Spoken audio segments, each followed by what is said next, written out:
ơi hai từ bỏ tham hả ô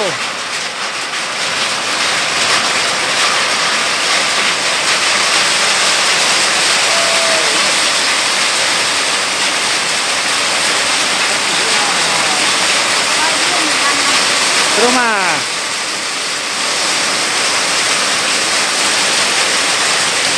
ไอ้คนเขาจะบอกมาให้ตาหนักเนาะน่าตาจุยหนักเนาะ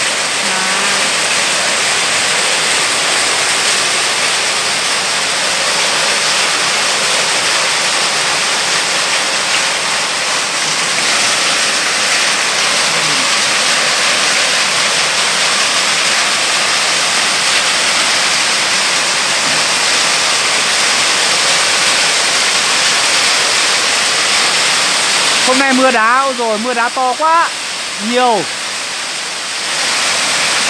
nguy hiểm lắm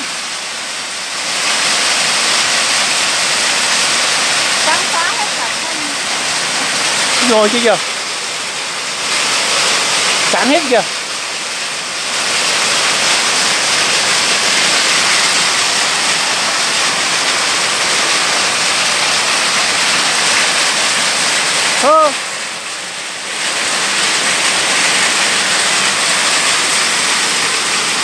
Chị bằng của mẹ nó cái thoát đâu hay trong gió của mẹ ha sốt của mẹ nó à bó của mẹ quả rồi ngắm tôi nhả đó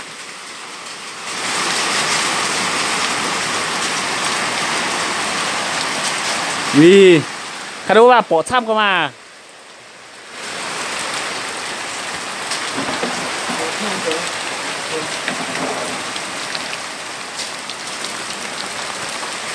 hy sinh như bữa khang này nam quá đây hang đá nó ui chè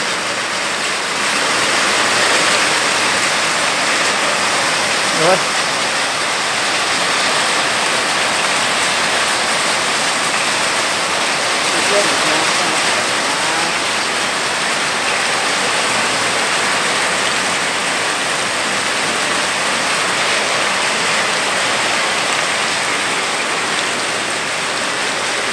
mưa đá nguy hiểm quá nó trôi hết dưới kia rồi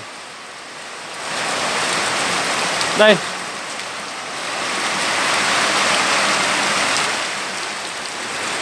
hello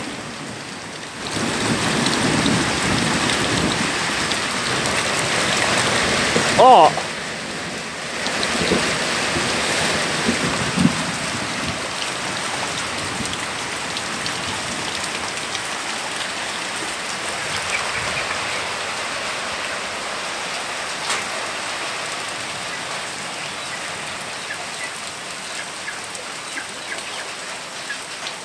ôi dồi nó từ che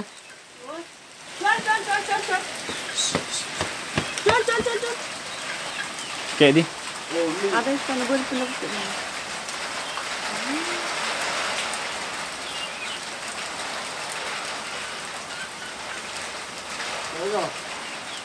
đỡ rồi thế nào đấy, lấy cái ố nào và đi nghỉ tiếp mà khá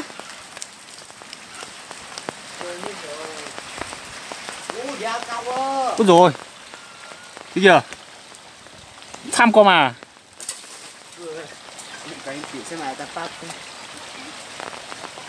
trắng xóa đây này đây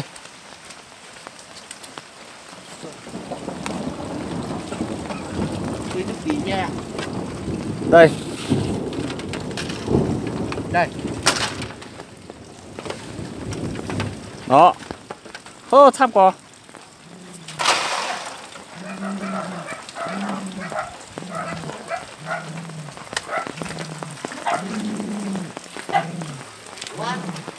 đây hả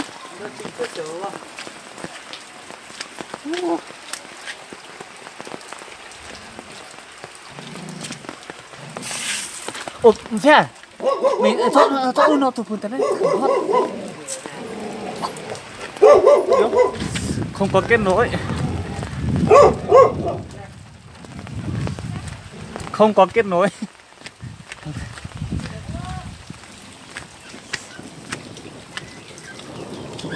Ô, nguy hiểm quá. Rồi nha. Thế là ăn không tại nhà.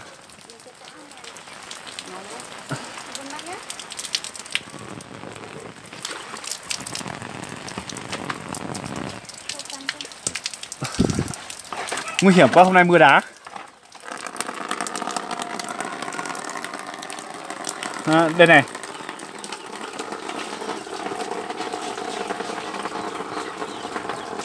Đá này.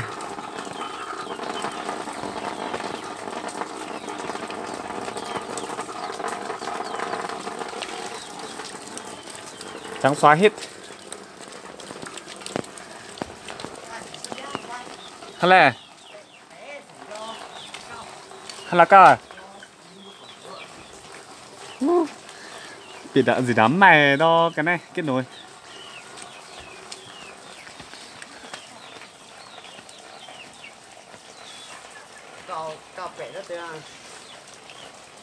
Tôi mất kết nối, không có ai xem được, không đăng nữa.